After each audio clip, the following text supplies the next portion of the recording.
شام ڈھل چکی تھی مگر حنا کے کمرے میں خوب اندھیرا تھا۔ کھڑکی کے شیشوں پر بارش کی بوندیں موتیوں کی طرح ٹھہر کر نیچے لڑک رہی تھیں اور کمرے میں پھیلی اداسی کی طرح یہ بوندیں بھی ٹھہر جانے کا کوئی راستہ نہیں ڈھونڈتی تھیں۔ وہ فرش پر بیٹھی تھی، دل کی دھڑکنیں اتنی تیز تھیں کہ وہ انہیں اپنی پسلیوں میں شدت سے محسوس کر سکتی تھی۔ باہر شادی کے ہنگامے تھے، ڈھولک کی ہلکی آواز، کہکہے اور روشنیوں کا سیلاب، مگر اس کے اندر ہر چیز تاریک اور ساکت تھی۔ آج اس کی مہندی تھی، وہ مہندی جو محبت کی علامت ہوتی ہے، مگر حنا کے ہاتھوں کی بجائے اس کے دل پر نفرت کا رنگ جما رہی تھی۔ اس نے اپنے ہاتھ دیکھے، ابھی ان پر کوئی رنگ نہیں چڑھا تھا، مگر وہ جانتی تھی کہ کل تک ان ہاتھوں کی لکیروں میں ایک ایسے رشتے کی قید لکھی جائے گی جسے اس کا دل کبھی قبول نہیں کر پائے گا۔ حنا، دروازہ آہستہ سے کھلا اور اس کی چھوٹی بہن سارہ اندر داخل ہوئی۔ اس کی آواز میں التجا اور بے بسی تھی۔ تم کب تک یوں بیٹھی رہو گی؟ باہر سب انتظار کر رہے ہیں، مصطفیٰ کے خاندان والے بھی آ گئے ہیں۔ حنا نے سرد لہجے میں جواب دیا، انتظار کس بات کا ہے؟ اس رسم کا جو میرے قاتل کو سہاگ کا تاج پہنائے گی۔ وہ اٹھ کھڑی ہوئی، اس کے چہرے پر آنسو نہیں تھے مگر آنکھوں میں ٹھہرا ہوا غم پورے کمرے کو جکڑ رہا تھا۔ سارہ، کیا تم نے کبھی سوچا مجبوری کا زہر جب محبت کے خواب کو نگل لیتا ہے تو دل کا کیا حال ہوتا ہے؟ سارہ خاموش رہی۔ وہ جانتی تھی کہ حنا کی محبت زین ہے۔ آخری وقت پر اس نے اس کا ہاتھ چھوڑ دیا تھا صرف اس لیے کہ وہ مصطفیٰ کے طاقتور خاندان کے سامنے کھڑا ہونے کی ہمت نہیں رکھتا تھا۔ حنا کی ہر بات سچ تھی۔ میں جا رہی ہوں۔ حنا نے گہرا سانس لیا، مگر یاد رکھنا، یہ میں اپنے لیے نہیں کر رہی، میں یہ صرف اپنے والد کی عزت اور کاروبار بچانے کے لیے کر رہی ہوں، اور جس دن یہ بوجھ اتر جائے گا میں خود کو اس قید سے آزاد کر لوں گی۔ اس نے ایک لمحے کے لیے پلٹ کر اندھیرے کمرے کو دیکھا، جیسے وہ اپنی کھوئی ہوئی آزادی کو آخری بار الوداع کہہ رہی ہو۔ پھر وہ دروازہ کھول کر زہریلی روشنیوں کے ہجوم میں قدم رکھنے کے لیے تیار ہو گئی۔ اس کے دل میں نفرت کی ایک نئی لہر کروٹ لے رہی تھی، نہ صرف مصطفیٰ کے لیے بلکہ زین کے لیے بھی، جو اس کے دکھ کا سب سے بڑا سبب تھا۔ اسی وقت شہر کے دوسرے کونے میں ایک عالی شان کمرے میں مصطفیٰ تنہا بیٹھا تھا، وہ بھی روشنیوں اور مہمانوں کے شور سے دور تھا۔ وہ اپنے ہاتھ میں ایک پرانی تصویر لیے ہوئے تھا جس میں ایک ہستی مسکراتی لڑکی تھی، اس کی سابقہ منگیتر عائشہ۔ تصویر کو اس نے سختی سے بھینچا، اس کی آنکھوں میں شدید غصہ اور ٹھکرا دیے جانے کی تکلیف واضح تھی۔ عائشہ بھی عین آخری لمحے میں اسے چھوڑ گئی تھی، یہ کہہ کر کہ وہ اتنی بڑی کاروباری سلطنت اور خاندانی ذمہ داریوں کے بوجھ کو نہیں سنبھال سکتی۔ اس کے والد نے بزنس معاہدے کو پکا کرنے اور خاندانی دشمنی کو مستقل ختم کرنے کے لیے فوراً حنا سے اس کی شادی طے کر دی تھی۔ مصطفیٰ نے مجبوری میں حامی بھر لی تھی، لیکن اس کا دل اس فیصلے کو کبھی قبول نہیں کر پایا۔ یہ شادی نہیں ہے، اس نے تصویر پر نظر ڈالتے ہوئے خود سے کہا، یہ صرف ایک معاہدہ ہے جو میری بے عزتی کا بدلہ لے گا۔ وہ لڑکی حنا میرے خاندان کے دشمن کی بیٹی ہے اور وہ بھی مجھ سے نفرت کرتی ہے۔ یہ رشتہ تب تک قائم رہے گا جب تک میرے والد کا مقصد پورا نہیں ہو جاتا۔ اس کے بعد اس نے تصویر کو ٹیبل پر رکھا اور اپنی شیروانی کا بٹن بند کیا۔ اس کے چہرے پر ایک سرد اور پتھر کی طرح سخت تاثر تھے۔ وہ آئینے کے سامنے کھڑا ہوا اور اس کی آنکھوں میں ایک خوفناک چمک آئی۔ میں تمہیں کبھی وہ عزت اور محبت نہیں دوں گا جو ایک بیوی کا حق ہوتی ہے۔ میرے دل میں اب صرف نفرت ہے اور میں تمہارے ذریعے ہر اس شخص سے بدلہ لوں گا جس نے مجھے دھوکہ دیا ہے۔ مصطفیٰ نے کمرے کی لائٹ بجھا دی اور تاریکی میں قدم رکھ دیا۔ دونوں، حنا اور مصطفیٰ، ایک ہی سفر پر نکل چکے تھے، مگر منزل محبت کی بجائے انتقام اور مجبوری کی تھی۔ اگلی شام رخصتی کا دن تھا۔ تمام شہر کے کاروباری اور معزز افراد اس شادی میں شریک تھے، جسے خاندانوں کی دشمنی ختم کرنے کا ایک ذریعہ بنایا گیا تھا۔ ایک عظیم عالیشان معاہدہ سمجھا جا رہا تھا۔ حنا دلہن کے لباس میں ملبوس تھی، مگر اس کا چہرہ کسی مجسمے کی طرح بے تاثر تھا۔ اس کے دل میں مسلسل ایک ہی خیال گونج رہا تھا، آزادی کی قیمت قید کیوں ہے؟ جب اسے سیڑھیوں سے نیچے لایا گیا تو ہر طرف سے تعریفوں کی سرگوشیاں اٹھیں، مگر اس کی نظریں صرف ایک چہرے کو تلاش کر رہی تھیں، مصطفیٰ۔ وہ سٹیج پر بیٹھا تھا، بالکل سیدھا، اس کے لباس کی نفاست کو اور اس کے چہرے کی سرد مہری کو دیکھنے والوں کو مرعوب کر رہی تھی۔ وہ خوبصورت تھا، بے شک، مگر اس کی آنکھوں میں وہ نفرت تھی جسے حنا نے پہلی ملاقات میں ہی پہچان لیا تھا۔ رسومات کی ادائیگی کے بعد جب تک مہمان کھانا کھانے چلے گئے تو مصطفیٰ نے اچانک حنا سے مخاطب ہونے کے لیے سرگوشی کی۔ اس کے لہجے میں زہر تھا۔ مس حنا، آپ تو بڑی ہوشیار نکلی ہیں۔ میں نے سنا ہے کہ آپ کا وہ نام نہاد محبت کرنے والا عین وقت پر راہ فرار اختیار کر گیا۔ لگتا ہے آپ کے باپ کی جائیداد کی قدر اس نے آپ سے زیادہ کی ہے۔ حنا کا پورا جسم اس طنز سے کانپ اٹھا۔ اسے لگا جیسے اس کے زخموں پر نمک چھڑک دیا گیا ہو۔ اس نے فوراً اپنا چہرہ بلند کیا، آنکھوں میں سارا غم، ساری شکست اور شدید غصہ سمو لیا۔ جناب مصطفیٰ، حنا نے اتنا آہستہ کہا کہ آواز صرف ان دونوں تک پہنچی۔ آپ کی زبان، آپ کے جذبات بھی ٹھنڈے ہیں۔ آپ کو شاید پتہ نہیں، دنیا میں ہر مرد آپ جتنا خوش قسمت نہیں ہوتا جسے صرف پیسوں کی خاطر ٹھکرایا جائے۔ کچھ لوگ تو اس لیے بھی ٹھکرایا جاتا ہے کیونکہ ان کا تعلق آپ جیسے مغرور خاندان سے جو ہوتا ہے، دوسروں کی زندگیاں خریدنا اپنا حق سمجھتے ہیں۔ مصطفیٰ کے چہرے کا تاثر بدلا۔ وہ حیران تھا کہ اس لڑکی میں اتنی ہمت کہاں سے آئی۔ وہ اس سے آنکھیں ملا کر بات کر رہی تھی، نہ ڈر نہ جھکاؤ، میری خوش قسمتی اور آپ کی بدقسمتی۔ مصطفیٰ نے بھی تلخ مسکراہٹ کے ساتھ جواب دیا، یہ ہے کہ ہم اب ایک ہی زنجیر میں جکڑے جا چکے ہیں۔ بہتر ہوگا کہ آپ یہ حقیقت تسلیم کر لیں، ورنہ اس گھر میں آپ کا رہنا مشکل ہو جائے گا۔ میں نے یہ حقیقت کل ہی تسلیم کر لی تھی، حنا نے جواب دیا۔ اس کی آنکھیں اب آنسوؤں سے خالی تھیں، صرف پتھر جیسے ارادے تھے۔ اور میں یہاں رہنے نہیں آئی، میں یہاں اپنے وعدے کی قیمت ادا کرنے آئی ہوں، اور یقین رکھیے جس دن وہ قیمت ادا ہو جائے گی اس دن میں آپ کی زنجیر کا ایک ایک کڑا توڑ کر دکھاؤں گی۔ اسی لمحے ایک بزرگ خاتون نے آگے بڑھ کر ان دونوں کو گھیر لیا اور ان کے چہروں پر مصنوعی مسکراہٹیں سج گئیں، لیکن ان دونوں کے دلوں میں جنگ کا آغاز ہو چکا تھا۔ رخصتی کا وقت آیا۔ اپنے گھر کی دہلیز پار کرتے وقت حنا نے زین کو یاد نہیں کیا، نہ اس نے محبت کا کوئی خواب دیکھا۔ اس نے صرف مصطفیٰ کے خاندان کی طاقت اور اپنے والد کی بے بسی کو یاد رکھا۔ یہی وہ ایندھن تھا جو اسے اب اس اجنبی گھر میں قدم رکھنے کی ہمت دے رہا تھا۔ مصطفیٰ کی گاڑی جب ان کے نئے گھر کی طرف بڑھی تو گاڑی کے پچھلے شیشے پر ایک نظر پڑی جہاں حنا کا عکس جھلک رہا تھا۔ مصطفیٰ نے آئینے میں دیکھا۔ اس نے محسوس کیا کہ یہ صرف اس کی بیوی نہیں بلکہ اس کی زندگی میں داخل ہونے والی ایک ایسی آندھی ہے جسے قابو کرنا آسان نہیں ہوگا۔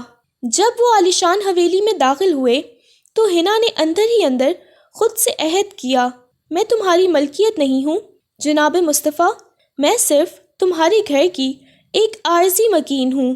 مصطفیٰ کی حویلی، جسے باہر سے دیکھ کر لگتا تھا کہ یہ آسائشوں کا مرکز ہے، اندر سے حنا کو جیل خانہ لگ رہی تھی۔ شادی کی پہلی رات جب تمام رسمیں ختم ہوئیں اور مصطفیٰ کمرے میں داخل ہوا تو کمرے کی فضا کی کسی قبرستان کی بھاری طرح لگ رہی تھی۔ مصطفیٰ نے دروازہ بند کیا اور پرسکون انداز میں اپنا کوٹ اتارا۔ اس نے حنا کی طرف دیکھا تک نہیں جو بیڈ کے ایک کونے میں پتھر بنی بیٹھی تھی۔ آپ فکر نہ کریں مس حنا، مصطفیٰ نے اپنی ٹائی کھولتے ہوئے کہا۔ آواز میں کوئی جذبہ نہیں تھا۔ میں ان مردوں میں سے نہیں ہوں جو زبردستی کے رشتوں میں عورت کی عزت پامال کرتے ہیں۔ آپ میری مجبوری ہیں، میری بیوی نہیں، اور مجھے آپ کی ذات سے کوئی دلچسپی نہیں ہے۔ حنا نے اس کی طرف دیکھا۔ اس کا دل عجیب سی راحت اور تلخی کے احساس سے بھر گیا۔ راحت اس بات کی کہ اس کی عزت محفوظ تھی، اور تلخی اس لیے کہ وہ اس کے لیے کوئی اہمیت نہیں رکھتی تھی۔ میں آپ کی شکر گزار ہوں جناب مصطفیٰ، حنا نے اٹھتے ہوئے کہا۔ مجھے آپ سے یہی امید تھی۔ اس رشتے کی بنیاد نفرت پر ہے، اور ہم دونوں ایک دوسرے سے کوئی بھی جذباتی لگاؤ نہیں چاہتے۔ مصطفیٰ نے پلٹ کر اسے دیکھا۔ اچھی بات ہے، اب چونکہ ہم دونوں کو یہ کھیل لمبے عرصے تک کھیلنا ہے، بہتر ہے کہ ہم اس کے اصول طے کر لیں۔ مصطفیٰ سیدھا ایک بڑی ڈائری کی طرف بڑھا جو میز پر پڑی تھی۔ اس نے پین لیا اور پہلے صفحے پر بڑی سرخی میں لکھ کر دیا، آزادی کا معاہدہ، پہلا اصول۔ مصطفیٰ نے پین کی نوک کو ہوا میں لہراتے ہوئے کہا، ہم دونوں اس ایک کمرے میں رہیں گے، لیکن ایک دوسرے کے لیے مکمل طور پر اجنبی۔ کوئی ذاتی سوال نہیں، کوئی جذباتی دخل اندازی نہیں۔ حنا نے سر ہلایا، منظور۔ مصطفیٰ نے لکھنا شروع کیا۔ کمرے میں 2 الگ بستر ہوں گے۔ جب خاندان کے افراد یا نوکر ارد گرد ہوں گے تب ہمیں میاں بیوی کا کردار نبھانا ہوگا۔ پرائیویٹ میں ہم دونوں ایک دوسرے سے دور رہیں گے۔ ہم خاندان کے سامنے مسکرائیں گے، ایک دوسرے کا خیال رکھنے کا دکھاوا کریں گے تاکہ کسی کو ہماری مجبوری کا احساس نہ ہو۔ ہمارا مقصد خاندانی معاہدے کو مضبوط کرنا ہے۔ جب تک ہم دونوں اس رشتے میں ہیں، ہم اپنے سابقہ محبوبوں سے کوئی رابطہ نہیں رکھیں گے، لیکن یہ رابطہ ختم کرنے کا مطلب یہ نہیں کہ ہم ان کی یادوں کو بھی بھول جائیں۔ حنا کا چہرہ اس آخری نقطے پر تن گیا۔ آپ اپنے لیے یہ نقطہ کیوں رکھ رہا ہے؟ آپ کو تو آپ کی محبت نے چھوڑ دیا تھا۔ مصطفیٰ نے ڈائری میز پر رکھ دی۔ اس کی آنکھوں میں شدید چمک رہی تھی۔ آپ نے صحیح کہا، اس نے مجھے چھوڑ دیا، لیکن اس کی یاد ابھی بھی میرے دل میں ایک زخم کی طرح ہے، اور اگر کل کو اسے اپنی غلطی کا احساس ہوا تو شاید میں اسے موقع دے دوں۔ یہی حق آپ کو بھی حاصل ہے۔ ہم دونوں آزاد ہیں، صرف معاہدے کے پابند ہیں۔ حنا نے ڈائری اٹھائی۔ اس نے اپنی طرف سے ایک اصول شامل کیا، ہم میں سے کوئی بھی ایک دوسرے کو یہ حکم نہیں دے گا کہ وہ کیا پہنے، کیا کھائے یا اپنے کیریئر کے ساتھ کیا کرے۔ ہم ایک دوسرے کی زندگی میں دخل نہیں دیں گے۔ منظور، مصطفیٰ نے بیزاری سے کہا، اب اس پر دستخط کریں۔ دونوں نے ڈائری پر دستخط کیے، یہ جانتے ہوئے کہ یہ دنیا کا سب سے تلخ اور بے معنی معاہدہ تھا۔ ڈائری کو لا کر انہوں نے لاکر میں بند کر دیا۔ مصطفیٰ نے کمرے کے ایک کونے میں دوسرا بستر لگایا۔ ان کے درمیان صرف 1 قدم کا فاصلہ تھا، لیکن اس وقت یہ فاصلہ کئی دنیاؤں کا لگ رہا تھا۔ اگلی صبح جب حنا بیدار ہوئی تو مصطفیٰ جا چکا تھا۔ کمرے میں صرف اس کی پرفیوم کی خوشبو باقی تھی، جو اس کی سرد شخصیت کی طرح تیز اور سخت تھی۔ شادی کے بعد کا پہلا دن حنا کے لیے بہت سخت آزمائش کا تھا۔ مصطفیٰ کی والدہ بیگم زاہدہ ایک باوقار لیکن سخت مزاج خاتون تھیں۔ انہیں شک تھا کہ حنا کی آمد کہیں ان کے بیٹے کو ان کے ہاتھ سے نہ چھین لے۔ ناشتے کی میز پر بیگم زاہدہ نے فوراً سے حنا کو ٹوکنا شروع کر دیا۔ حنا، تم نے آج دیر سے ناشتہ بنایا ہے۔ ہمارا گھر اصولوں پر چلتا ہے، اور تم اپنے لباس کا خیال رکھو، یہ بہت روشن رنگ ہے۔ ہمارے گھر کی بہو سادہ اور پردے میں رہتی ہے۔ حنا نے ایک لمحے کے لیے مصطفیٰ کی طرف دیکھا جو خاموشی سے اخبار پڑھ رہا تھا، جیسے اس کا اس معاملے سے کوئی تعلق ہی نہ ہو۔ حنا کو شدید غصہ آیا۔ اس نے فوراً اپنے اصول کو یاد کیا جو اس نے خود لکھا تھا۔ جی امی جان، حنا نے احترام سے کہا، میں اصولوں کا احترام کرتی ہوں، لیکن میرے کیریئر اور میری شخصیت پر کوئی پابندی نہیں۔ آپ کے بیٹے نے شادی سے پہلے ہی مجھے مکمل آزادی کا وعدہ دیا تھا۔ مصطفیٰ نے اخبار نیچے کر کے حنا کی طرف دیکھا۔ اس کی آنکھوں میں ایک سوال تھا۔ اس نے فوراً ہی معاہدے کی خلاف ورزی کر دی۔ یہ کیسی آزادی ہے حنا؟ مصطفیٰ نے اسے چونکاتے ہوئے کہا۔ میری والدہ جو کہہ رہی ہیں تمہیں سننا چاہیے۔ حنا نے اندر ہی اندر دانت پیسے۔ یہ شخص جھوٹ بول رہا تھا۔ وہ باہر والوں کے سامنے اچھا شوہر بن رہا تھا۔ مصطفیٰ، حنا نے مسکرا کر مصطفیٰ کی طرف دیکھا اور آہستہ سے کہا، میں نے سوچا تھا کہ آپ ایک وعدے پر قائم رہنے والے شخص ہیں، لیکن لگتا ہے آپ اپنے اصولوں کی طرح اپنے وعدوں کو بھی بھول جاتے ہیں۔ مصطفیٰ نے اس کی بات کا مفہوم سمجھ لیا۔ وہ اسے معاہدے کی یاد دلا رہی تھی۔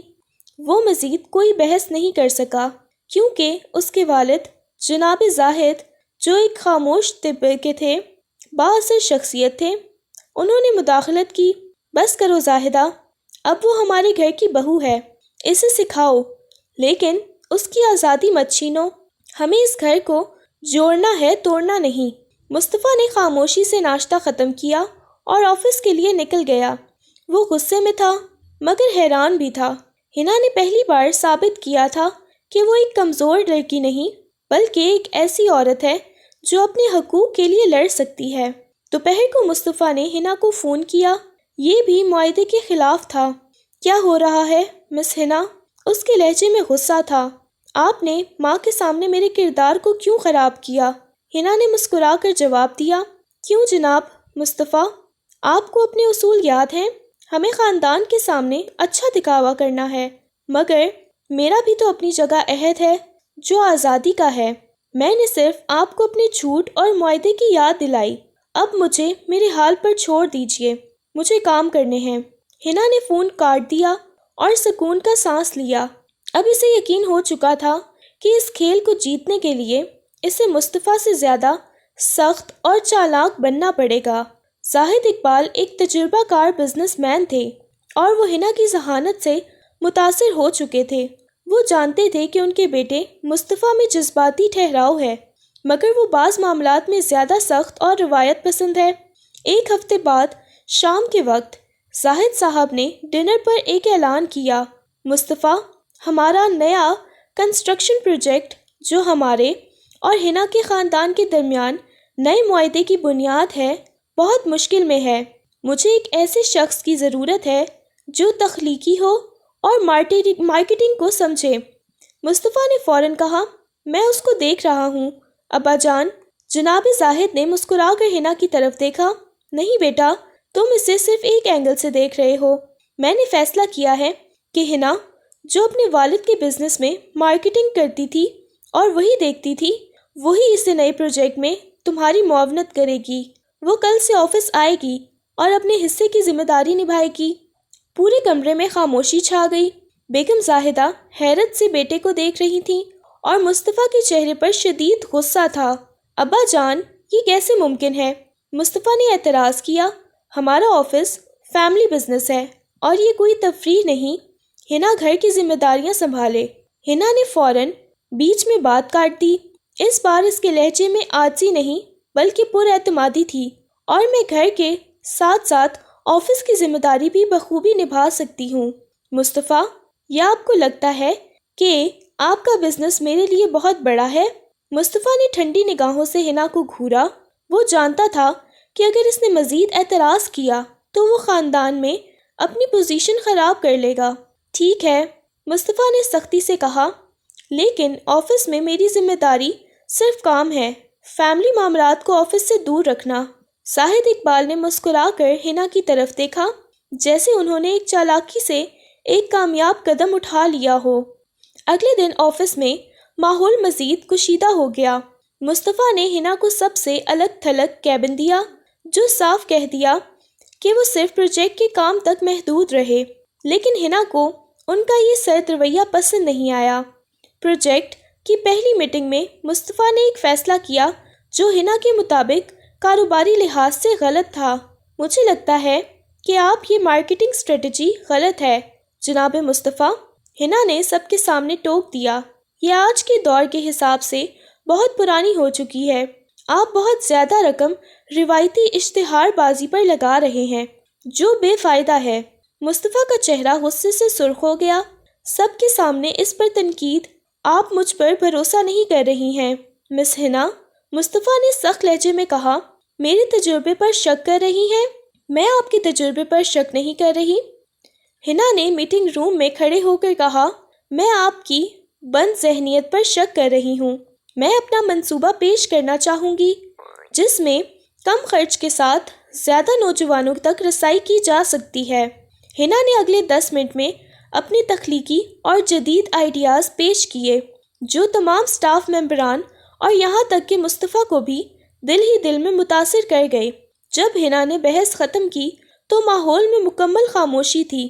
مصطفیٰ نے اپنی شکست کو چھپاتے ہوئے کہا، ٹھیک ہے، آپ اپنے آئیڈیاز کو تحریری شکل میں میرے سامنے پیش کریں، ہم جائزہ لیں گے۔ اب آپ جا سکتی ہیں۔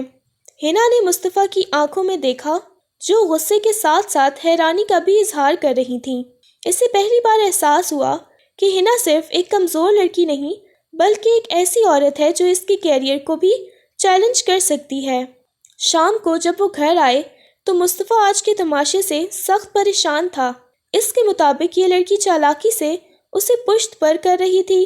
اگر تو یہ اس کا بدلہ لینے کا انداز تھا تو وہ کامیاب رہی تھی۔ آپ کو کیا ضرورت تھی میری عزت کا تماشا بنانے کی؟ مصطفیٰ نے کمرے میں آتے ہی غصے سے کہا، کیا آپ اپنی بنائی لمٹس بھول رہے ہیں؟ مجھے ہر اصول یاد ہے، ہنا نے پرسکون انداز میں جواب دیا، اور آپ کو یہ بہتر سمجھنا چاہیے کہ میرا کیریئر اور میری قابلیت آپ کے معاہدے کی پابند نہیں ہے، اور آپ اپنی عزت کی فکر مت کریں۔ آپ کے منصوبے کو کامیاب بنا کر میں آپ کی عزت بڑھوا دوں گی، چاہے مجھے آپ سے کتنی ہی نفرت کیوں نہ ہو۔ مصطفیٰ نے اپنا سر تھام لیا۔ وہ اس لڑکی سے ہار رہا تھا۔ اس کی منطق، اس کی خود اعتمادی اور اس کی ذہانت، یہ سب اسے پریشان کر رہی تھی۔ آفس میں کام کرتے ہوئے ہنا نے مصطفیٰ کے پروجیکٹس پر گہری نظر رکھنی شروع کر دی۔ وہ پروفیشنل طور پر مصطفیٰ کو مات دینا چاہتی تھی، مگر اس کے سخت گیر رویے کی وجہ سے ایک ماہر اور محنتی بزنس مین کو بھی پہچان رہی تھی۔ ایک دن ہنا کو آفس کی پرانی فائلوں میں مصطفیٰ کی سابقہ منگیتر عائشہ کے بارے میں کچھ کاغذات ملے۔ یہ ایک پرانے جوائنٹ وینچر کی فائل تھی جو عائشہ کے خاندان کی کمپنی کے ساتھ طے پایا تھا۔ ہنا نے تجسس سے فائل کھولی۔ اسے لگا کہ وہ مصطفیٰ کی ذاتی زندگی میں جھانک رہی ہے جو معاہدے کی خلاف ورزی تھی، مگر اس کا دل اسے روک نہیں پایا۔ اسے پتہ چلا کہ عائشہ نے نہ صرف مصطفیٰ کو عین شادی کے وقت چھوڑا تھا بلکہ اس نے جاتے جاتے اس جوائنٹ وینچر کی کچھ خفیہ معلومات بھی لیک کر دی تھیں جس سے مصطفیٰ کے خاندان کو بڑا مالی نقصان پہنچا تھا۔ یہ نقصان اتنا بڑا تھا کہ اس کا ازالہ کرنے کے لیے ہی مصطفیٰ کے والد نے ہنا کے خاندان سے زبردستی معاہدہ کیا تھا۔ ہنا کو شدید جھٹکا لگا۔ اسے لگا کہ مصطفیٰ کا دل ٹوٹا ہوا ہے۔ یہ تو وہ جانتی تھی، مگر وہ دھوکے کا شکار بھی ہوا ہے۔ یہ بات اس کے لیے نئی تھی۔ مصطفیٰ کی ساری سرد مہری اور غصہ اسے اچانک سمجھ میں آنے لگا۔ وہ صرف مغرور نہیں تھا، وہ زخم خوردہ بھی تھا۔ وہ شام میں اپنے والد کے کسی پرانے دوست کی دعوت پر گئی تھی جو انہیں اب بھی دلہن کے طور پر مبارکباد دینا چاہتے تھے۔ وہاں اچانک اس کی ملاقات اس کی یونیورسٹی کی ایک پرانی دوست فاریہ سے ہوئی۔ گفتگو کے دوران فاریہ نے اسے بتایا کہ وہ اگلے مہینے اپنے گھر میں ایک بڑی پارٹی دے رہی ہے کیونکہ اس کے بھائی زین کی شادی ہو رہی ہے۔ ہنا کا دل ایک لمحے کے لیے دھڑکنا بھول گیا۔ زین؟ اس نے بمشکل پوچھا۔ کیا وہ تمہارا بھائی ہے؟ زین احمد میرا کلاس فیلو تھا۔ فاریہ نے ہنس کر کہا، ہاں، اور وہ جانتی ہو وہ کس سے شادی کر رہا ہے؟ وہ ایک بہت امیر اور طاقتور خاندان کی لڑکی ہے، سارا سے شادی کر رہا ہے۔ سارا نے اپنے منگیتر کو چھوڑ کر زین کو اپنایا ہے۔ سنا ہے سارا کا وہ سابقہ منگیتر بہت سخت اور اصولوں کا پابند تھا اور اس کے پاس تو خود کا کچھ بھی نہیں تھا۔ ہنا کا دماغ گھوم گیا۔ سارا؟ اس نے اپنے منگیتر کو چھوڑا اور سارا کا منگیتر مصطفیٰ تھا۔ فاریہ کے الفاظ بالکل صاف تھے۔ زین اور سارا کا تعلق صرف محبت کا نہیں تھا بلکہ دونوں نے اپنے اپنے امیر ساتھیوں کو چھوڑ کر ایک دوسرے کے ساتھ مل کر بڑے مالی فائدے کے لیے یہ فیصلہ کیا تھا۔ زین نے اس کے خاندان کی مشکلات سے بھاگ کر سارہ کی دولت کا سہارا لیا تھا، اور سارہ نے شاید مصطفیٰ کے خاندان کی طاقت کا فائدہ اٹھا کر اسے چھوڑ دیا۔ حنا کو لگا جیسے وہ کسی گہری کھائی میں گر گئی ہو۔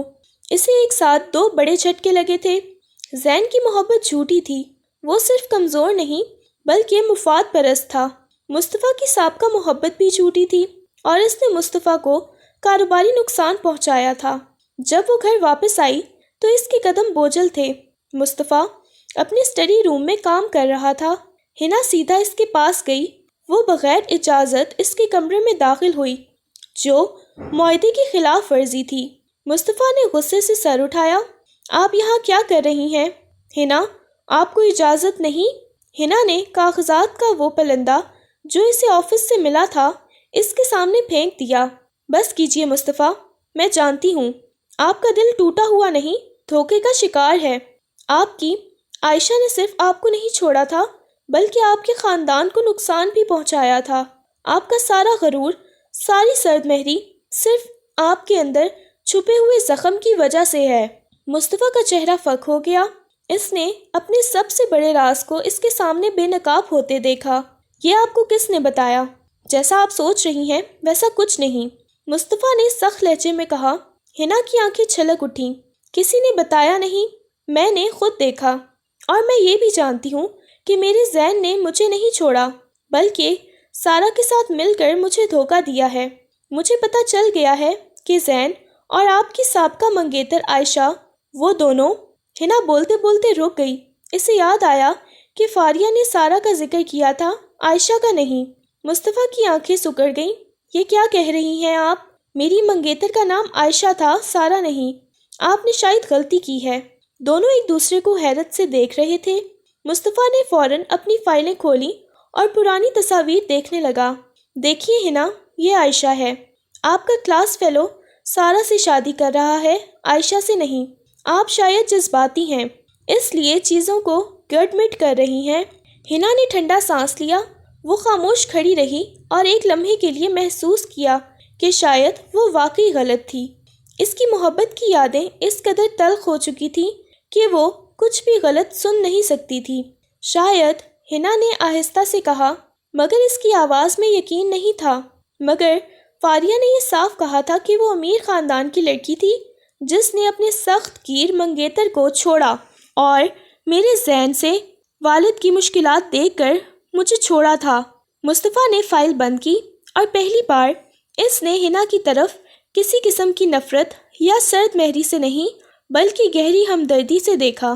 اس لمحے دونوں کے درمیان موجود تمام برف پگھل گئی۔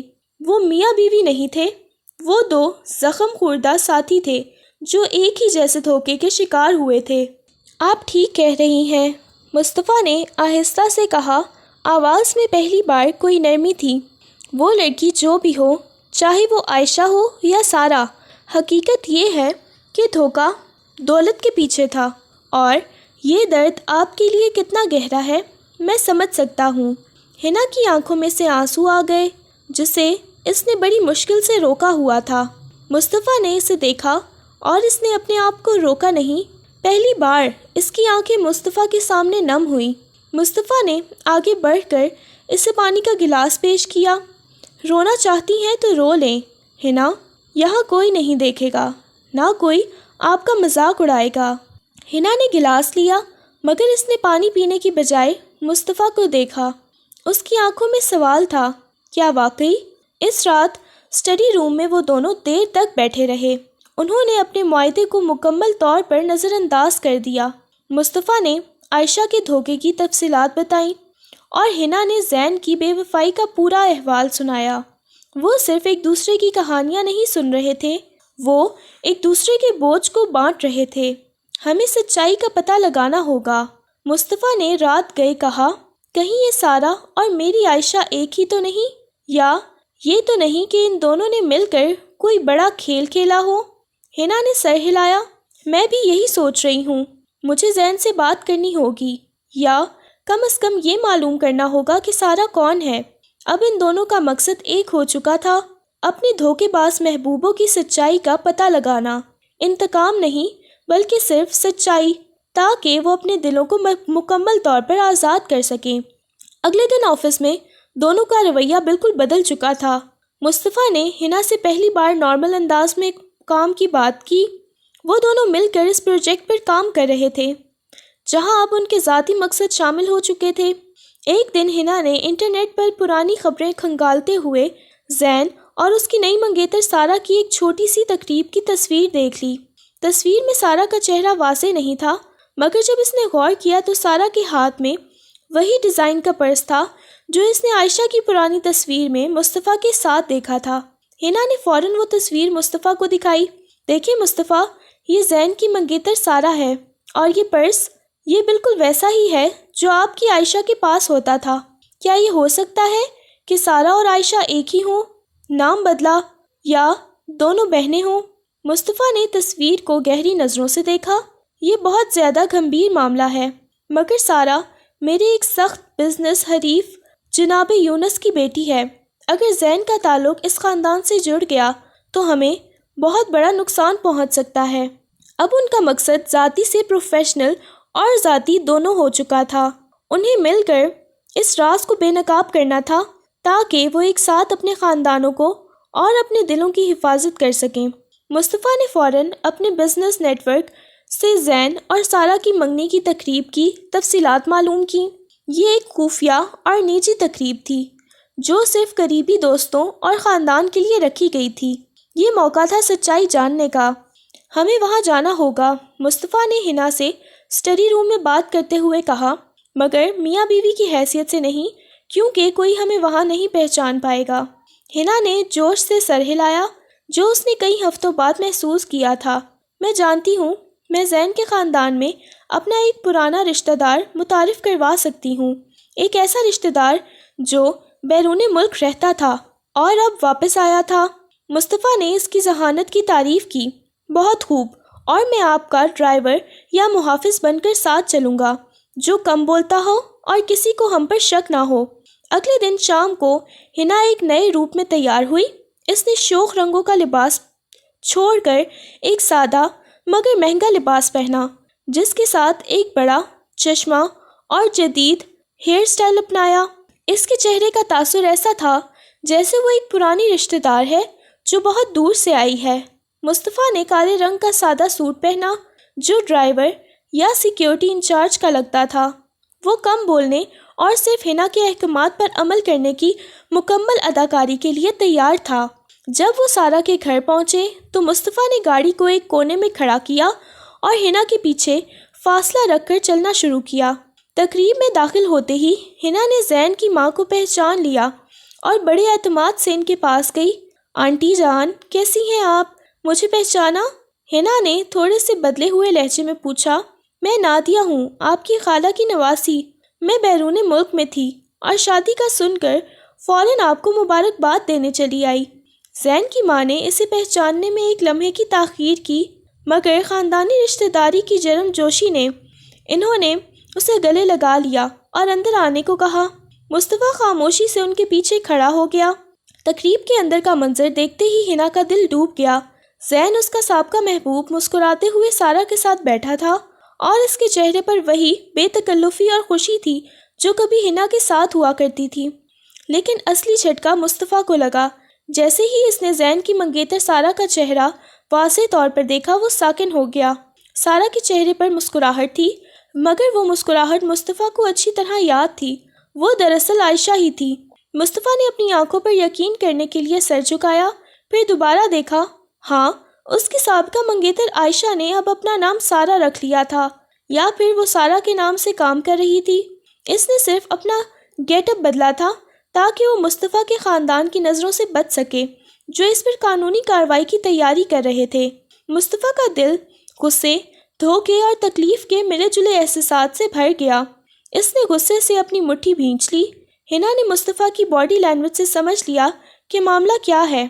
حنا اپنے نئے کردار نادیہ میں رہتے ہوئے آہستہ سے زین اور عائشہ کے قریب گئی۔ زین نے اسے بھی نہیں پہچانا تھا، جو حنا کے لیے ایک اور تکلیف دہ امر تھا۔ زین مبارک ہو، ہنا نے مصنوعی خوشی کے ساتھ کہا۔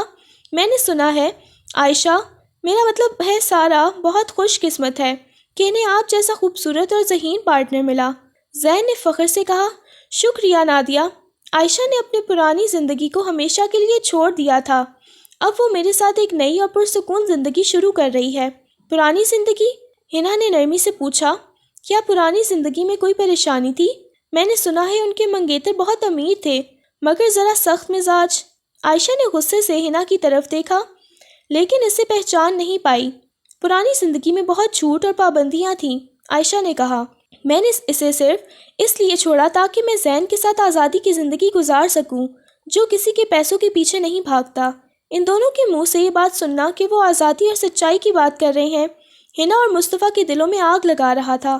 عائشہ نے زین کے ساتھ مل کر دھوکہ دیا تھا اور زین نے عائشہ کی دولت کے لیے سب کچھ کیا تھا۔ عائشہ کے پاس ہی ایک اور خاتون کھڑی تھیں جو ان کی دوست لگ رہی تھیں۔ ہنا نے ان کی طرف اشارہ کیا اور مصطفیٰ سے خاموشی سے فون نکال کر ان خاتون کی گفتگو ریکارڈ کرنے کی کوشش کی۔ عائشہ، تم نے سارا کا نام کیسے چھپا لیا؟ ان دوست نے سرگوشی میں پوچھا۔ تم تو مصطفیٰ کے خاندان میں بہت مشہور ہو گئی تھی۔ میں نے چھپایا نہیں، بس تبدیل کیا ہے۔ میرے لیے اب وہ زندگی ختم ہو چکی ہے، اب میں صرف زین کی ہوں اور زین مجھے ہر طرح کا آرام دے گا جو مصطفیٰ کا سخت رویہ نہیں دے سکتا تھا۔ عائشہ نے ہلکے سے مسکرا دیا۔ یہ الفاظ ہنا اور مصطفیٰ کے لیے کافی تھے۔ یہ نہ صرف دھوکے کا ثبوت تھا بلکہ یہ ان کے دشمنوں کا اتحاد بھی تھا۔ دونوں فوراً تقریب سے باہر نکلے، گاڑی میں بیٹھ کر ایک دوسرے کی طرف دیکھا۔ ان کی آنکھوں میں اب کوئی سوال نہیں تھا، صرف مشترکہ درد اور ایک دوسرے پر بھروسہ تھا۔ یہ سارا نہیں تھی، ہنا نے ٹوٹے ہوئے لہجے میں کہا، یہ عائشہ تھی۔ مصطفیٰ اور وہ دونوں مل کر ہمیں دھوکہ دے رہے تھے۔ مصطفیٰ نے گاڑی سٹارٹ کی۔ وہ ہمارے خلاف ایک ہو چکے ہیں مگر اب ہم بھی ایک ہیں۔ اس نے پہلی بار ہنا کے ہاتھ کو تھاما۔ یہ ہاتھ پکڑنا محبت کا نہیں تھا بلکہ بھروسے اور تحفظ کا احساس تھا۔ ہم اپنا بدلہ نہیں لیں گے ہنا، ہم صرف ان کی سچائی کو سب کے سامنے لائیں گے اور اپنی محبت کو ایک نیا موقع دیں گے۔ ہنا نے اس کا ہاتھ نہیں چھڑایا۔ یہ ہاتھ تھامنا ان کے معاہدے کی آخری خلاف ورزی تھی اور ایک نئے رشتے کا آغاز۔ زین اور عائشہ کی تقریب سے واپسی کے بعد ہنا اور مصطفیٰ کے درمیان کی فضا مکمل طور پر بدل گئی۔ ان کے کمرے میں موجود اجنبی پن غائب ہو چکا تھا۔ اگرچہ انہوں نے معاہدے کو رسمی طور پر ختم نہیں کیا تھا مگر وہ اب ایک دوسرے کے زخموں کے شریک ہو چکے تھے بلکہ ایک دوسرے کے رازدار اور دوست بن چکے تھے۔ رات کو کمرے میں داخل ہوتے ہی مصطفیٰ نے ہنا سے پوچھا، آپ نے کافی پی ہے؟ ہنا نے سر ہلایا، نہیں، مگر مجھے کام ہے، مجھے زین اور عائشہ کے ہر قدم پر نظر رکھنی ہے۔ میں جانتا ہوں، مصطفیٰ نے نرمی سے کہا، مگر آپ رات بھر جاگ کر کام نہیں کر سکتی، آپ کو سکون کی ضرورت ہے۔ یہ جنگ مشترکہ ہے اور ہم دونوں مل کر لڑیں گے۔ مصطفیٰ نے چائے بنائی اور کمرے سے باہر نکل آیا۔ کمرے میں موجود کافی مشین پر 2 کپ کافی بنائی۔ یہ ایک چھوٹا سا عمل تھا مگر ہنا کے لیے اس کی بہت اہمیت تھی۔ یہ پہلی بار تھا کہ مصطفیٰ نے اسے صرف ایک بوجھ یا مجبور بیوی نہیں بلکہ ایک ساتھی سمجھا تھا۔ اگلے چند دن آفس میں ان کا رویہ دیکھ کر ہر کوئی حیران تھا۔ جہاں پہلے تلخ مکالمے ہوتے تھے وہاں اب مفاہمت اور سمجھ بوجھ تھی۔ وہ دونوں مل کر کام کرتے، ایک دوسرے کے آئیڈیاز کو نہ صرف سنتے بلکہ سراہتے بھی۔ ان کا نیا پروجیکٹ شاندار کامیابی کی طرف گامزن تھا اور اس سب کا کریڈٹ ان کی نئی کیمسٹری کو دے رہا تھا۔ آفس میں دیر تک کام کرتے ہوئے مصطفیٰ نے دیکھا کہ ہنا اپنے کام میں اتنی مگن ہے کہ اسے وقت کا احساس نہیں رہا۔ وہ اٹھ کر اس کے پاس گیا اور اس کی میز پر ایک چھوٹا سا ڈبہ رکھ دیا۔ یہ کیا ہے؟ ہنا نے پوچھا۔ مجھے یاد ہے آپ کو شوگر فری چاکلیٹ بہت پسند ہے، مجھے معلوم تھا کہ آپ دیر تک کام کریں گی اور بھوک لگ جائے گی، مصطفیٰ نے کہا۔ ہنا نے چاکلیٹ کا ڈبہ کھولا تو اس کی آنکھوں میں نمی آ گئی۔ یہ پہلا تحفہ تھا، محبت کا نہیں مگر خیال کا۔ اسے یاد آیا کہ زین کو کبھی یاد نہیں رہتا تھا کہ اسے کیا پسند ہے۔ مصطفیٰ، ہنا نے پہلی بار اس کے نام کو نرمی سے پکارا، آپ بدل گئے ہیں۔ مصطفیٰ کرسی کھینچ کر اس کے سامنے بیٹھ گیا۔ میں بدلا نہیں ہوں ہنا، میں نے اپنے اندر چھپے اس شخص کو پہچانا ہے جسے عائشہ کے دھوکے نے مار دیا تھا۔ آپ کی جرأت اور آپ کی ایمانداری نے مجھے سچائی کا سامنا کرنے کی ہمت دی ہے۔ اس نے ایک گہرا سانس لیا۔ اور ایک اور بات، میں جانتا ہوں کہ میں نے آپ کی زندگی برباد کی، آپ کا کیریئر، آپ کی محبت، اس کے لیے میں معافی چاہتا ہوں۔ معافی کی ضرورت نہیں، ہنا نے چاکلیٹ کا ایک ٹکڑا مصطفیٰ کو دیتے ہوئے کہا۔ آپ کا اور میرا دکھ ایک جیسا ہے، اور میرے لیے ذہن کی جھوٹی محبت سے بہتر ہے کہ میں ایک سچے انسان کے ساتھ مل کر زندگی گزاروں۔ اس لمحے ان دونوں نے جذبات کا باضابطہ اقرار نہیں کیا، مگر ان کی خاموشی میں ایک دوسرے کے لیے دیکھ بھال اور ان کی مشترکہ چاکلیٹ میں ان کے دل ایک دوسرے کے لیے کھل چکے تھے۔ نفرت کا معاہدہ ٹوٹ چکا تھا اور خاموشی محبت کی بنیاد رکھی جا چکی تھی۔ یہ رشتہ ان کی فیملی کے لیے ایک مسئلہ بننا شروع ہو گیا تھا۔ زاہدہ بیگم نے نوٹ کیا کہ مصطفیٰ اور حنا بہت قریب آ چکے ہیں۔ مجھے شک ہے، زاہدہ نے رات کو زاہد صاحب سے کہا، یہ دونوں ایک ہو رہے ہیں۔ میرا بیٹا اپنا غصہ بھول چکا ہے اور یہ لڑکی میرے بیٹے کو میرے خلاف بھڑکا رہی ہے۔ اکثر وہ دونوں ایک ہو رہے ہیں، تو اس سے اچھی بات کیا ہے زاہدہ؟ زاہد نے مسکرا کر جواب دیا، ہم تو چاہتے تھے کہ ان خاندانوں کی دشمنی ختم ہو جائے، مگر مصطفیٰ اور حنا کا نیا ملاپ ان کے خاندان کی دشمنی ختم کر رہا تھا، مگر ان کے دشمنوں کی سازش کو بے نقاب کرنے والا تھا۔ اب انہیں زین اور عائشہ کی اگلی چال کا انتظار تھا۔ زین اور عائشہ جانتے تھے کہ مصطفیٰ اور حنا کی شادی کامیاب ہو رہی ہے اور ان کا پروجیکٹ تیزی سے ترقی کر رہا ہے۔ انہوں نے فیصلہ کیا کہ وہ اپنی شادی سے پہلے مصطفیٰ کے خاندان کو بڑا کاروباری نقصان پہنچا کر بدلہ لیں گے۔ ایک ہفتے بعد مصطفیٰ کی سب سے بڑی کنسٹرکشن پروجیکٹ میں اچانک ایک بڑی گڑبڑ ہو گئی۔ پروجیکٹ کے ایک اہم حصے کی تعمیر کے لیے آنے والا خام مال میں ناقص مواد شامل کر دیا گیا۔ اس ناقص مال کی وجہ سے حکومتی جانچ پڑتال کرنے والی ٹیم فوراً کام روک دیا اور مصطفیٰ کی کمپنی پر بھاری جرمانہ عائد کر دیا۔ مصطفیٰ آفس میں سر تھامے بیٹھا تھا۔ یہ ایک بڑی سازش تھی جو اس کے بزنس کو مالی اور ساکھ دونوں لحاظ سے نقصان پہنچا رہی تھی۔ یہ کوئی عام غلطی نہیں تھی۔ مصطفیٰ نے غصے سے حنا سے کہا، یہ میرے حریفوں کا کام ہے، کسی نے جان بوجھ کر سپلائی چین میں گڑبڑ کی ہے۔ حنا نے مصطفیٰ کو پرسکون کیا، میں جانتی ہوں یہ کس کا کام ہے۔ حنا نے جلدی سے سپلائی چین کے پرانے کاغذات اور زین کے والد کی کمپنیوں کے پرانے ریکارڈز کی جانچ شروع کی۔ اسے یاد تھا کہ وہ زین کی رشتہ دار نادیہ بن کر گئی تھی، تو اس نے عائشہ اور زین کے خاندان کے درمیان ایک پرانے بزنس لنک کے بارے میں سنا تھا۔ کچھ گھنٹوں کی محنت کے بعد حنا نے وہ لنک ڈھونڈ کر عائشہ کے خاندان کی ایک پرانی ڈسٹریبیوشن کمپنی میں، جو بند ہو چکی تھی، اب زین کے والد کے ایک نئے نام سے چلنے والے ارادے کے ساتھ خام مال کی سپلائی میں شامل تھی۔ یہ وہی کمپنی تھی جس نے مصطفیٰ کے پروجیکٹ کو ناقص مال فراہم کیا تھا۔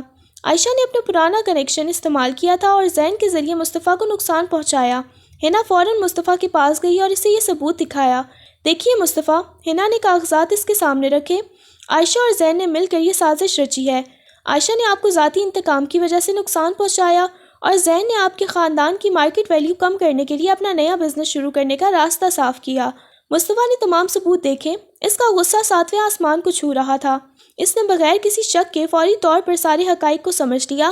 حنا، مصطفیٰ نے جذباتی لہجے میں کہا، آپ نے مجھ پر بھروسہ کیا، آپ نے مجھ پر شک نہیں کیا، حالانکہ میں آپ کے خاندان کا سب سے بڑا دشمن تھا۔ آپ نے میری دشمن نہیں تھی، میری محافظ بن کر میرا ساتھ دیا ہے۔ میں آپ کا یہ احسان کبھی بھی نہیں بھولوں گا۔ حنا نے جواب میں صرف مسکرا کر اس کا ہاتھ تھاما۔ میں نے آپ پر بھروسہ کیا مصطفیٰ، کیونکہ اب آپ کے دل میں چھپے ہوئے سچائی کو میں پہچان چکی ہوں اور ہمارا معاہدہ بھی ختم ہو چکا ہے۔ مصطفیٰ نے فوری طور پر خام مال فراہم کرنے والی کمپنی کے خلاف ثبوت اکٹھے کیے اور حکومتی اداروں سے رابطہ کیا۔ اگلے دن زین اور عائشہ کا منصوبہ نہ صرف ناکام ہو گیا، بلکہ انہیں اپنی سازش کی وجہ سے قانونی کارروائی کا سامنا بھی کرنا پڑا۔ ان کا نام سوشل میڈیا اور کاروباری حلقوں میں بدنام ہو گیا تھا۔ جب شام کو مصطفیٰ گھر آیا تو اس کے چہرے پر تھکن نہیں بلکہ ایک گہری مسکراہٹ تھی۔ وہ سیدھا کمرے میں گیا جہاں حنا لیٹی ہوئی تھی۔ مصطفیٰ نے اس کا ہاتھ تھاما اور اپنے گھٹنوں پر بیٹھ گیا۔ حنا، میں نے آپ سے نفرت میں شادی کی تھی، ایک معاہدے کے تحت، مگر آج میں آپ سے یہ کہتا ہوں۔ اس کی آواز جذبات سے کانپ رہی تھی۔ میں آپ سے محبت کرتا ہوں حنا۔ مجھے معلوم ہے کہ میں نے آپ کی زندگی بہت خوبصورت وقت پر اپنی انا میں برباد کر دیا، مگر میں اب باقی ساری زندگی آپ کو وہ تمام تر محبت اور عزت دینا چاہتا ہوں جس کی آپ حقدار ہیں۔ حنا کی آنکھوں میں سے خوشی کے آنسو بہنے لگے۔ وہ اٹھی اور اس کا ہاتھ تھام لیا۔ میں صرف اتنا کہہ سکتی ہوں کہ میں آپ سے وفا نبھاؤں گی مصطفیٰ۔ آپ کا سخت رویہ صرف ایک دکھاوا تھا۔ میں نے آپ کے اندر کی سچائی کو پہلے ہی بھانپ لیا تھا۔ مجھے اس بات پر فخر ہے کہ آپ کی مجبوری نہیں بنی میں، بلکہ آپ کا انتخاب بنی ہوں۔ انہوں نے پہلی بار ایک دوسرے کو گلے لگایا۔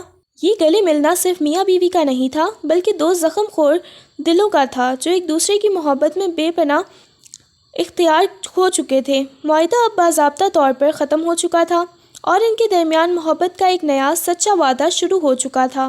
مصطفیٰ کے اعتراف محبت کے بعد ان دونوں کی زندگی بدل گئی۔ ان کے کمرے کی وہ سخت حدود جو معاہدے نے کھینچی تھیں اب مٹ چکی تھیں۔ کمرے میں ہر طرف اب ایک دوسرے کی موجودگی، سکون اور ہلکی سی شرمیلی کشش تھی۔ ان کا رشتہ اب جذبات کی پختگی کا آئینہ دار تھا۔ آج کا دن تھکن سے بھرپور تھا۔ جب وہ دونوں کام سے واپس آئے تو کافی تھکے ہوئے تھے۔ حنا اپنے بستر کی طرف جانے لگی جو اب کمرے کے ایک کونے میں تنہا پڑا تھا۔ مصطفیٰ نے آہستہ سے اس کا ہاتھ تھاما۔ حنا، اب مزید اس دیوار کو کیوں قائم رکھنا ہے؟ حنا نے اس کی طرف دیکھا۔ اس کی آنکھوں میں کوئی جلدی یا بے صبری نہیں تھی، بلکہ ایک گہرا پیار اور انتظار تھا۔ میں چاہتی ہوں کہ جو کچھ بھی ہو وہ میرے دل کی مکمل رضامندی سے ہو مصطفیٰ، نہ کہ معاہدے کی مجبوری یا اب محبت کے اقرار کے بعد کسی ڈیوٹی سے۔ حنا نے ہلکے سے مسکرا کر کہا، میں نے نفرت میں بہت وقت برباد کیا ہے، اب میں ہر قدم سوچ سمجھ کر اٹھانا چاہتی ہوں۔ مصطفیٰ نے سر جھکایا، آپ بالکل درست کہہ رہی ہیں۔ وہ اس کا ہاتھ تھامے اسے بیڈ کے پاس لے گیا۔ اس نے بیڈ شیٹ کو ہلکا سا جھٹکا دیا اور بیٹھ گیا۔ ٹھیک ہے، ہم قدم آہستہ اٹھائیں گے، لیکن کم از کم اس فاصلے کو ختم کر سکتے ہیں۔ حنا اس کے قریب بیٹھ گئی۔ وہ خاموشی کا ایک خوبصورت لمحہ تھا جہاں دلوں کی دھڑکنیں ایک دوسرے کے قریب رہ رہی تھیں۔ مصطفیٰ نے اپنا ہاتھ اس کے بالوں میں پھیرا۔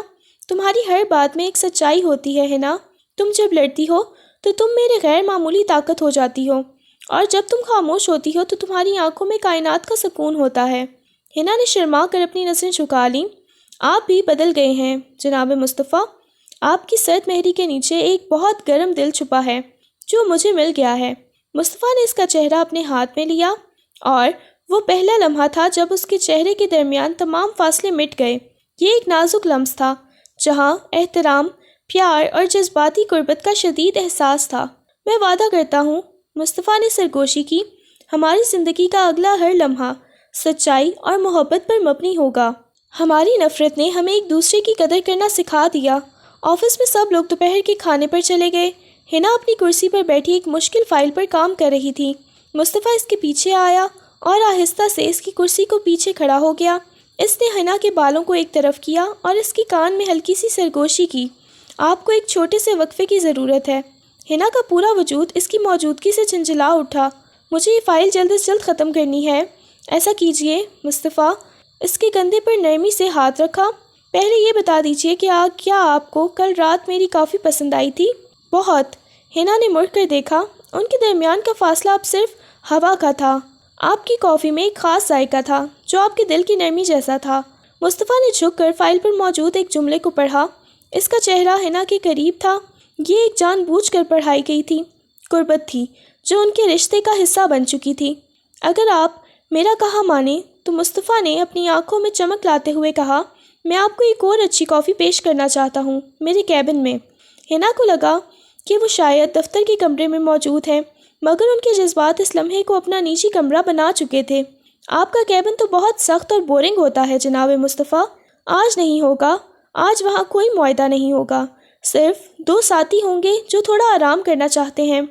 مصطفیٰ نے اپنی آنکھ ماری۔ حنا مسکرائی اور اٹھ کھڑی ہوئی۔ اس وقت انہیں دنیا کی کوئی پرواہ نہیں تھی۔ یہ اعتماد، یہ خاموشی، رومان اور ایک دوسرے کی چھوٹی چھوٹی خواہشات کا خیال رکھنا، یہی ان کے رشتے کا اب نیا رنگ تھا۔ 1.5 سال بعد، 1.5 سال کا وقت ایسے گزرا جیسے بہار کے چند لمحے۔ حنا اور مصطفیٰ کی زندگی اب مکمل ہو چکی تھی۔ زین اور عائشہ کا معاملہ اب ماضی کی ایک دھندلی کہانی بن چکا تھا۔